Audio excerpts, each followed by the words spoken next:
If I say The Chosen, I have a feeling that so many people in our audience will get quite excited, especially as season 3 is going to be coming soon to your streaming options. But what's exciting about this is that they're actually bringing it to the cinemas. The first 2 episodes of season 3 will be available at Hoyt Cinemas as of November 18th. Tonight, we have the special privilege to be able to talk to the actor who plays Andrew, the disciple, in the film and the television show. His name is Noah James. Noah James is a veteran of both film and television, and he has actually been in the industry for well over 10 years. He's had movies on Netflix as well as on Paramount Plus and as well as in the TV show Shameless. But The Chosen definitely has to be the one that's gotten the most recognition throughout his career, and we're thrilled to be able to talk with him about his career and what he thinks of this amazing show called The Chosen. So the first question I had for Noah was, what has the impact been for you being on this show, and how has that influenced your life as well as your career being on The Chosen?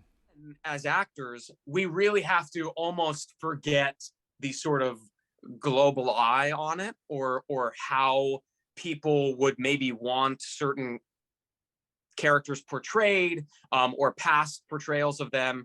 We really just go, what are we doing here on The Chosen? How authentic can we possibly make it? Instead of thinking, what would this very famous historical figure have been like? We think, what would it be like to be a fisherman 2,000 years ago in ancient Judea? What would it be like to not pay your taxes to Roman occupation? Or to your family that you're going off, you're giving your life to something much bigger than yourself, and you don't know when you're going to have the next meal. Those kind of questions, that's what's interesting to us as actors, or at least I'll speak for myself. That's what I have to start from, and then build this character. And I think that that's what The Chosen does really well, and people feel connected to it on a personal level because they go, oh, that's what it would have been like to live back then, instead of seeing it almost like statuesque or like a stained glass window, which are very beautiful in their own right, but it doesn't give you the sense of the dirt from setting up camp, the smoke in our eyes, all of this stuff. It's really, that's what we want to bring and make it as real as possible. Well, I'm going to actually jump ahead to one of the questions because you've already brought it up. And so one of our fans actually asked us, they go, did you like fishing before you started this movie or this television show? Because, I mean, obviously he was a fisherman. And so you fish. I mean, you're in boats at least and things like that. Did you actually enjoy fishing? I don't know. You grew up in Arizona. Did they have any water there? I'm kind of curious. I'm like from the most land. I mean, there are people do fish in Arizona, I think. I was not one of those people, but no. I'm not very outdoorsy. I'm way too high maintenance for that. I'm definitely more artsy. I'm like a cinemaphile. I play video games. I'm very in college we would roll around and work on our voice and speech and stuff. So that's my background. And then fishing on The Chosen, Shahar and I would always be like, so what are we doing right now? How are we supposed to make this net work? How do we untangle this with the knife and what is this? And so, no, we don't have a huge background in that stuff, or I'll at least speak for myself. Maybe I'm sure Shahar did more fishing than I did, although I did go fly fishing in Idaho once for a week and loved it. I don't know how many fish I caught, but the ones that we did, it was quite the experience. There you go. Well, there you go. You got the answer for our fans. So that's one of the questions. But I think but also that's that's another springboard question that kind of gets us to, because one of the things that's quite convincing is that you really seem to nail the culture. I mean, you really seem to embody it quite well. They wanted to know if you've been to the Middle East at all, or how you actually trained to kind of understand really the kind of the background or the culture that you're representing. Well, I have been to the Middle East. My father is actually from Israel, so I've been to Israel as a kid. I spent about a month there. but it's also just I come from a Jewish background. You know, my family is Jewish, and so we celebrate Hanukkah, Passover, Yom Kippur, all of these things. And so Right. I think this Jewish background, it's really been the life that I've led up till now. I mean, we didn't have a very religious upbringing in my household, but in the Jewish community, at least in my experience, there is a lot of importance set on the tradition. Obviously, I'm not going to sing the song, but Come on, Andrew. yeah, I know, of the traditions and of Sure. honoring our Jewish past and what it means to be Jewish. I certainly connect with the idea of back then this Roman occupation and oppression, and I think that's a thread that goes all the way back from the beginning of Judaism till modern days. I mean, to speak of it honestly, truthfully, Yeah. there rise of anti-Semitism that freaks me out, Right. and I see it, and I think, you know what?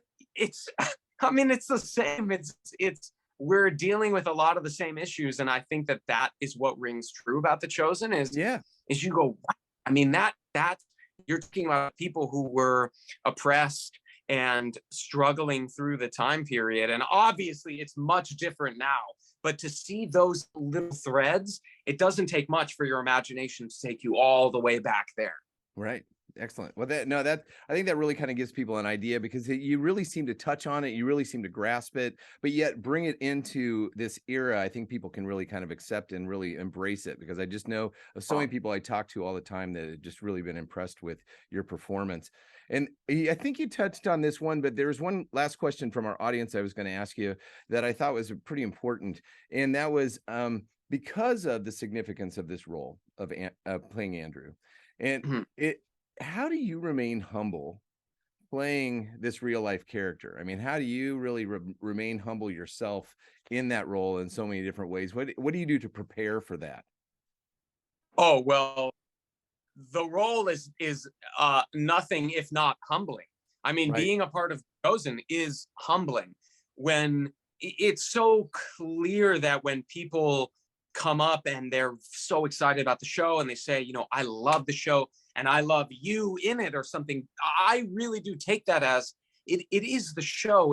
It's yes, there's some aspect of it that is me, but it's not about me. There's no reason to have an ego about that because it's truly it's a remarkable thing to be a part of. But it's a huge collaborative effort, Right. and I think that I've been out in LA as we were talking for a sort of a little bit of a long time, a decade, and it's been very difficult, a very hard go of it, just trying to make my life as an artist and an actor. And so in some ways I'm thankful for that because it does prove to me that I'm the same person when no one knew who I was, that I'm Right. now, and people know who I'm not a lot of, it's not like I walk down the street or something. And so there's no reason to have that affect your ego or something. It's really just a reason to remain humble and know that we do it in service of this story and of great art, and we're just thankful and grateful to be a part of something like this. Yeah, great. Oh no, I think that's a great answer. I think because it's one of it's quite a challenge because I've talked with different people who played roles that are real life characters, but this one kind of goes on to that next level. And so to be able to take that on, I think you can really, and I think it's portrayed very well on screen. So well done on that. Oh, thank Now, one thing, so I'm going to kind of throw something at you. So, what a lot of our different, the people that kind of watch the show have kind of labeled your character in different ways. And so, some of the ones are going very human. Another one is passionate. And you. also, just one that also really just kind of is always kind of fast forward in so many different ways. Be curious I what your love thoughts. Well, yeah, it I is. I love that. mean, Yeah, I think those are really accurate and representational, and I think that you're going to see a lot of that also in season 3. A Right. lot of the behavior that happens in season 2 that people have trouble. People would say, "Oh, I'm mad with Andrew because he said this to Mary and reacted this way when Jesus was taken in." To me, that was interesting. I'm Yeah. happy that people feel that way, but to me, I'm like, I would totally react in a too strong way if I was there in the ministry and Jesus was taken in and say, no, I'm going to do anything I possibly can to try to get him back. And I think that this fast forwardness, this humanness of Andrew, people forget that the disciples were human beings That's right. and struggled, tried their best to get it right, and often got it wrong. And I think that there is this reverence, obviously, for the people, but in playing the disciples, you can't forget the humanness, and you can't forget how they failed as well as how they succeeded. And That's right. so that all has to be in there, and we really strive to bring that to life. So I'm happy with those labels, if you will.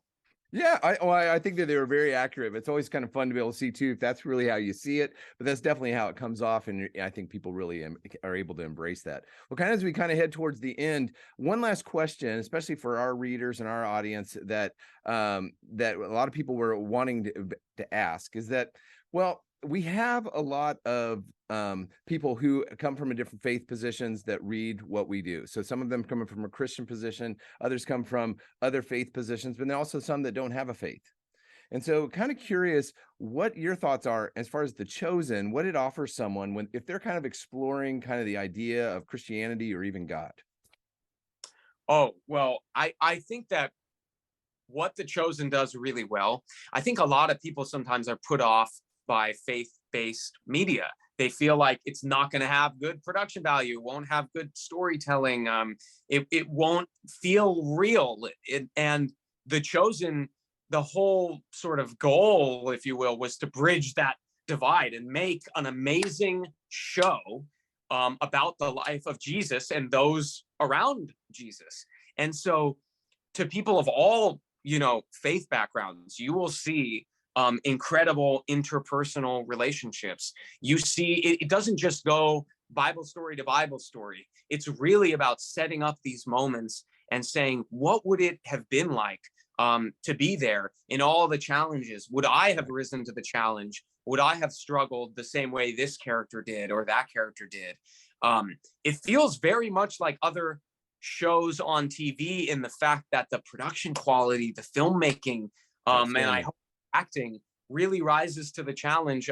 But of course, the subject matter is this man, Jesus, and Right. those who live their lives around him for that short period of time, and how it affected their lives, and how it affected the entire world.